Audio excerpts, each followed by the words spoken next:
নমস্কার বন্ধুরা, ভারত সময় টিভিতে আপনাদের স্বাগতম। আজকের ভিডিওর বিষয়বস্তু হলো ধ্বংসের দ্বার প্রান্তে নতুন বাংলাদেশ। ভিডিওটি একটু বড় হতে পারে, আশা করি মনোযোগ সহকারে দেখবেন। তো চলেন শুরু করি।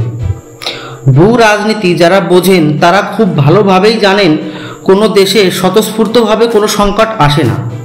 প্রথমে সংকট তৈরি করা হয়, তারপর তার নিবারণ নিয়ে সংকটগ্রস্ত দেশের পাশে দাঁড়ায় সংকট তৈরিকর্তা। বাংলাদেশের সাথেও এটাই করেছে আমেরিকা, পাকিস্তানি আইএসআই ও চীন। বাংলাদেশে নিজেদের প্রভাব বিস্তারের জন্য এই তিন সম্মিলিত শক্তির পথের কাটা ছিল ভারত। তাই ভারতকে সরানোর জন্য যে প্ল্যান করেছিল আমেরিকা, তা সত্যি মাস্টার ক্লাসের। প্রথমত, বাংলাদেশি নেতা এবং স্টুডেন্টদের এক অংশ আমেরিকান ডলারের সামনে নিজেদেরকে বিক্রি করে দিয়েছে। আর এই কুকর্ম ঢাকতে সাধারণ জনগণের মস্তিষ্কে কুরআনের স্পেশাল কিছু আয়াতের বীজ বুনে দিয়েছে, যার ফলে প্রায় সমগ্র বাংলাদেশিরা ভারতকে কাফেরের স্থানে বসিয়েছে এবং আমেরিকা, পাকিস্তান ও চীনকে বাপের স্থানে বসিয়েছে। কিন্তু এইসব বাংলাদেশিদের কাছে এই প্রশ্নের কোনো উত্তর নেই যে ভারত যদি কাফের হয়ে থাকে তাহলে দুনিয়ায় সবথেকে বেশি মুসলমান হত্যা করা আমেরিকা কি? সিনজিয়াং প্রান্তে মুসলমানদের দাড়ি ছিঁড়ে টুপি খুলে দেওয়া, নামাজ না পড়তে দেওয়া, মসজিদকে পাবলিক টয়লেট বানানো চীন কি? আর পাকিস্তানের কথা কি আর বলবো। বর্তমান শিক্ষিত বাংলাদেশিরা এটাই বলে বেড়াচ্ছে যে তারা তো এদের বাপ দাদাদের উপর পাকিস্তানিদের নৃশংসতা দেখেইনি। তাই এমনও তো হতে পারে এই ইতিহাসও ভারত প্ল্যান করে লিখেছে। তাই যে বাংলাদেশিদের আইকিউ লেভেল এই রকম ভয়ানক পর্যায়ের, তাদেরকে মাথায় হাত বুলিয়ে বোঝানোর সময় চলে গেছে। এখন বাংলাদেশের ভূমিতে দুই জোট শক্তির শীত যুদ্ধ শুরু হয়ে গেছে।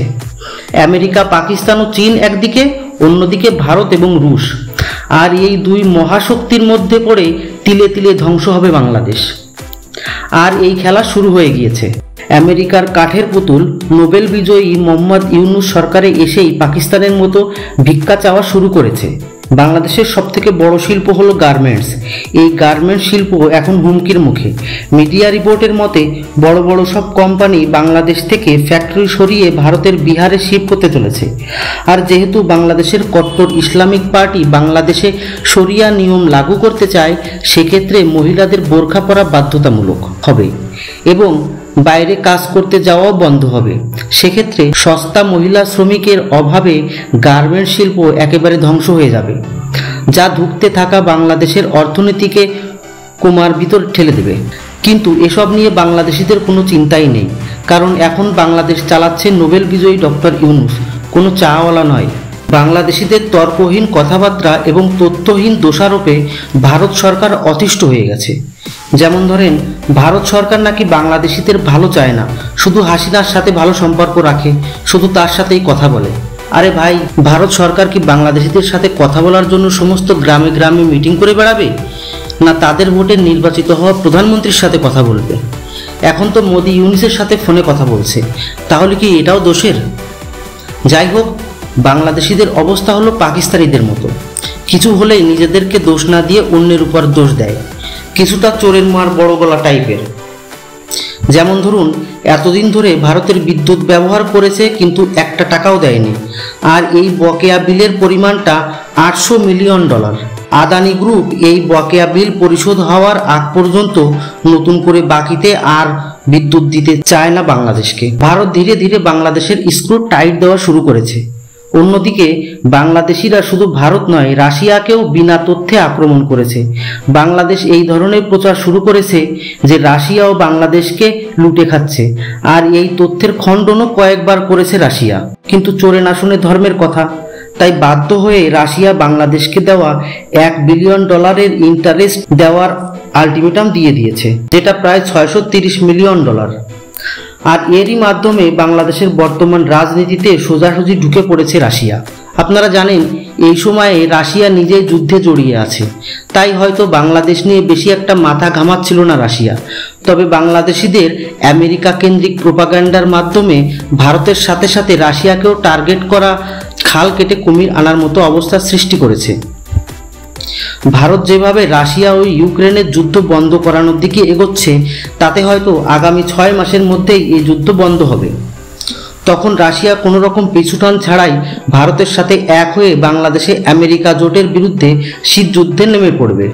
আর এরই আভাস হলো বাংলাদেশকে রাশিয়ার আলটিমেটাম দেওয়া। মজার ব্যাপার হলো এই আমেরিকা জোট 1971 সালেও ভারতকে অ্যাটাক করতে চেয়েছিল, কিন্তু ভারতের পাশে রাশিয়া থাকায় সেটা সম্ভব হয়েছিল না। আর এখনও সেই প্রেক্ষাপট তৈরি হয়েছে বাংলাদেশে।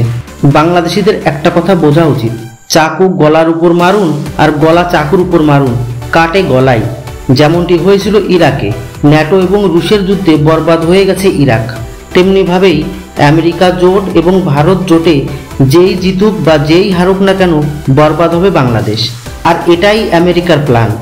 এরা নিজেদের যুদ্ধ নিজেদের বর্ডারে না লড়ে অন্য দেশে গিয়ে লড়ে, কিন্তু বাংলাদেশিদের তাতে কিচ্ছু আসে যায় না। এদের এখন মূল টার্গেট ইলিশ মাছ খেয়ে নাকে তেল দিয়ে ঘুমিয়ে ঘুমিয়ে নোবেল মেডেলের স্বপ্ন দেখা। বাংলাদেশিদের একটা কথা ভালোভাবে জানা উচিত, ভারত চাণক্যের বংশধর। আমাদের এনএসএ অজিত ডোভালই যথেষ্ট বাংলাদেশকে ভারতের সামনে হাঁটু কেটে বসিয়ে ক্ষমা চাওয়ানোর জন্য, আর সমস্ত প্রেক্ষাপট সেদিকেই গড়াচ্ছে। আজ এই পর্যন্তই। ভিডিও ভালো লাগলে লাইক ও কমেন্ট করবেন।